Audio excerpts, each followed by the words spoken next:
now, while it was Gale's fourth that swept the Aussies, Dwayne Bravo dented India's hopes. The stylish Windies all-rounder believes that his team can be unstoppable in their day. Now, here's Nitin Tully speaking exclusively to Dwayne Bravo.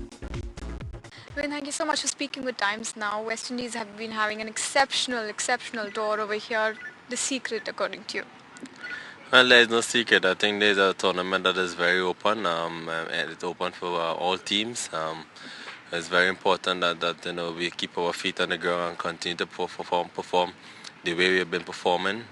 When we came into this tournament, no one expected us to reach this far, but we know as a team that we are capable of competing with the best in the world, and in this format of the game, we know we are a very dangerous team as well. So we are not surprised that we are in semi-finals, to be honest. We're just looking forward to a good semi-finals on Friday. But reaching the semi-finals, of course, the big game was against the defending champions India, and you were absolutely splendid. After you beat India, was the self-belief in the side even more that you could now go ahead and win the crown? Yeah, obviously it started off with our first game against Australia. I think getting to play Australia first up.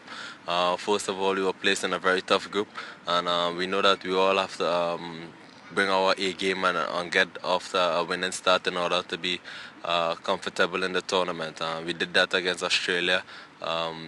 We had a very big margin of victory there, and I think all of us from there on we realized that this tournament could be ours once we put our mind to it.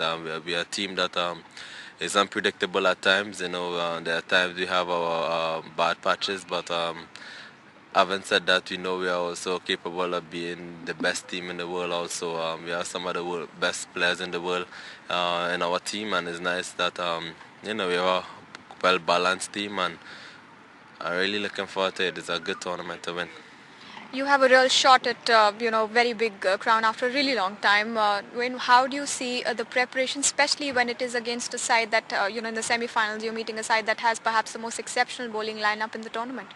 Well, yeah, no doubt about that. There are three or four of the best bowlers in the world, and it's going to be tough against us. But we also have good batsmen as well. So play Sri Lanka in the first round, we lose by 15 runs. We did not play one of our key batsmen in Chris, but you never know. It's another day, another game, different atmosphere. It's a bigger occasion. It's semi-final, so we gotta go out there and give it our all. And at the end of the day, once we give 100%, no one can fault us.